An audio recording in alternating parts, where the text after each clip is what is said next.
I am. I'll be keeping time again. So let me get the recorder on and then I will cue you. Thank you. Madam Chief Justice, and may it please the court. My name is Michael Hanlon. Along with my co-counsel, Valerie DeRosier, we represent the respondent in this matter, the city of Starwood, West Columbia. I will show that the petitioner, Mr. Max Strong's right to free speech under the First Amendment was not violated, and that the Starwood City Ordinance in question complies with the United States Constitution. Ms. DeRosier will then show that the subsequent search of Mr. Strong's tent and campsite was a constitutional search that did not violate Mr. Strong's Fourth Amendment right against illegal search and seizure. Madam Chief Justice, I will need no time for rebuttal. Your Honor, I'd like to briefly state the facts of the case. No, thank you. The City of Starwood passed an ordinance due to citizen and business owner complaints of panhandlers harassing visitors in the downtown area. The ordinance stated that soliciting for an immediate donation of money is allowed if the solicitor does not approach within 8 feet without consent of the person he's talking to.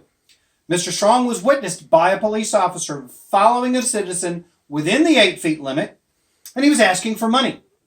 He was arrested for the violation of the ordinance, and now he claims that the ordinance itself is an unconstitutional violation of his free speech rights under the First Amendment. And that's how we got here. So we'll begin with the law. Free speech is protected under the First Amendment to the United States Constitution. This protection flows to the states from the 14th Amendment. In the U.S., in Village v. Schomburg and versus Citizens for a Better Environment and Blitch v. City of Slidell, the courts did rule that panhandling or begging for money is free speech and is therefore protected by the First Amendment. However, in Loper v. City of New York, this court held that that protection is not absolute. A person's free speech right does not exist at all times and under all circumstances. In Ward v. Rock against Racism, this court defined a 3-element test that held that the government may impose content-neutral time, place, and manner restrictions on free speech, even in a public forum like a city sidewalk.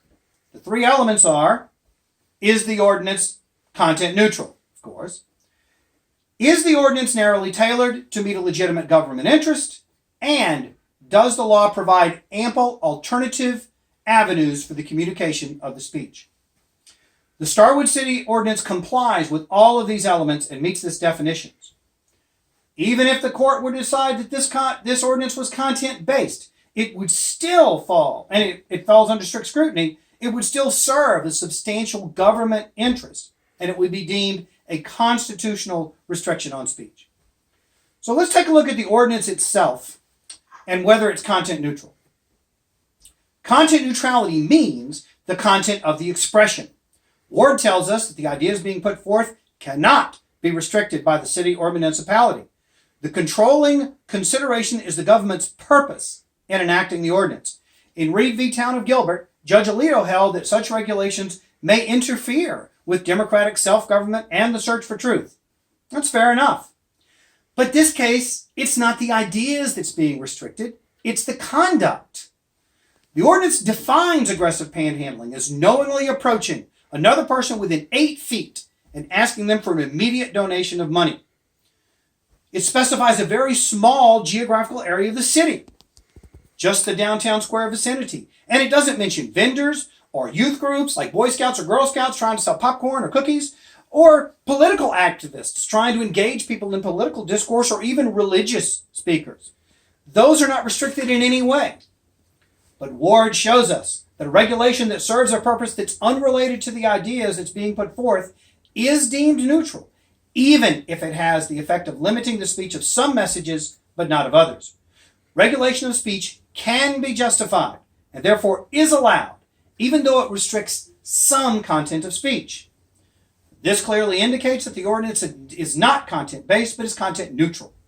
The ordinance is not a restriction of speech, but is regulation of where some speech may occur and how it may occur. All of this was ruled constitutional in Hill v. Colorado.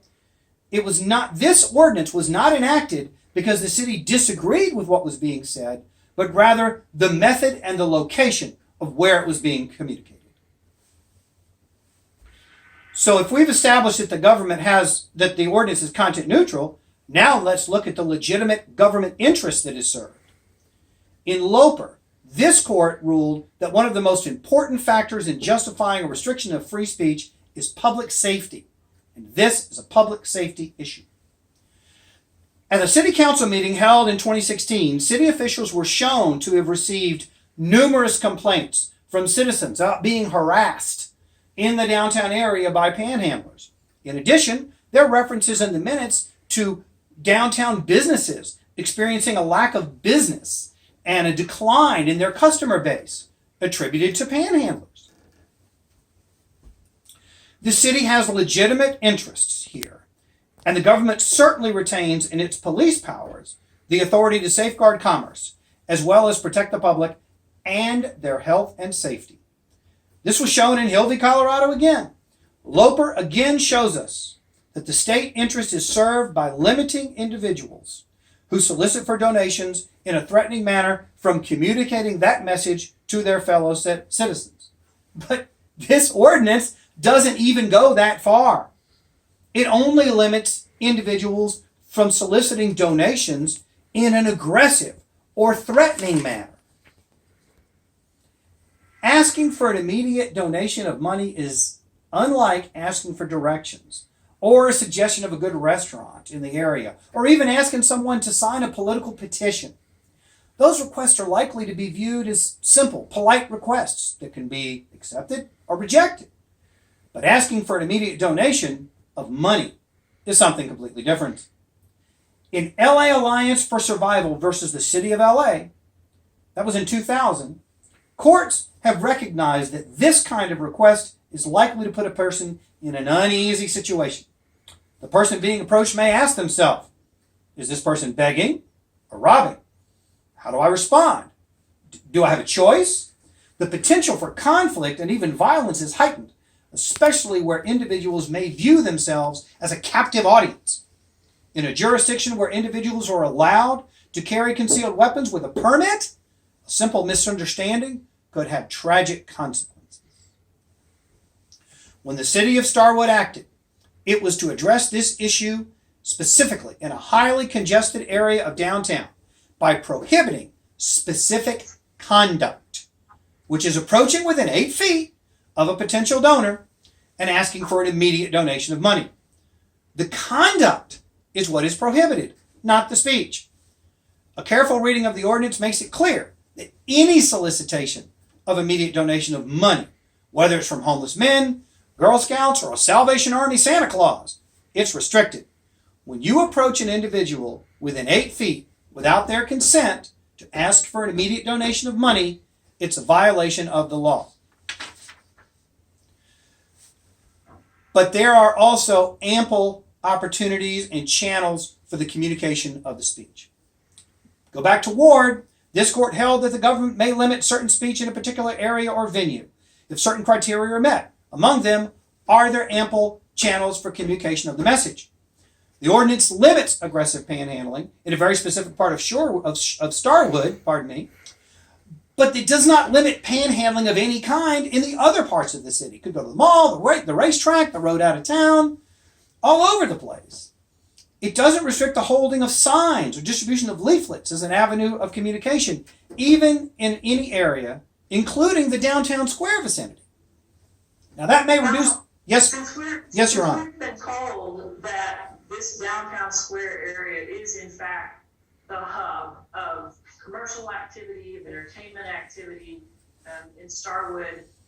How can there be ample alternative channels if the one place where you're most likely to find people who are out and about with money is in the very area that is being restricted? Well, Your Honor, because the Hill Court also ruled that if the Hill Court, if the message is not effective, which is, I think, what you're saying, they have all the money there, the message isn't effective. But if the potential recipients of the message are reduced, but the other avenues of conveying the message are adequate, the ordinance still will not be invalidated on the basis of lack of ample channels of communication. Your Honor, I might add that even if the court determines that the ordinance is content-based and the city has a burden of proof, the law is still narrowly tailored to further a compelling government interest. This requirement is met by the city based on the public safety argument I made a little bit earlier. In Gresham v. Peterson, the court has already determined that the government has a legitimate interest in public safety in protecting citizens from harassment or inconvenience. Your Honor, for these reasons, we pray at this time for judgment, and that you find for the respondent in this matter the city of Starwood. Thank you, counsel. Thank you.